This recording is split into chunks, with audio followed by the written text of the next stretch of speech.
హల్లెలూయా. Good morning. ప్రతిదినము దేవుని కృపావార్త కొరకు ఎదురు చూస్తున్న నా ప్రియమైన దేవుని బిడ్డలకి నా వందనాలు. ఈ దినము పరిశుద్ధాత్మ దేవుడు జీవగ్రంథంలో నుండి మన కొరకు ఇచ్చిన వాగ్దానం సామెతలు 29వ అధ్యాయం 25వ వచనం. భయపడుట వలన మనుషులకు ఉరివచ్చును, యెహోవా యందు నమ్మిక ఉంచువాడు సురక్షితంగా ఉండును. Amen. Verse of the day, Proverbs chapter 29 verse 25. The fear of man lays a snare, but whoever trusts in the Lord is safe. Amen.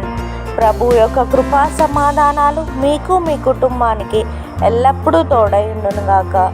ఈ వాగ్దానం విన్న మీ అందరినీ శాశ్వతమైన ప్రేమతో ప్రభు ప్రేమించునుగాక.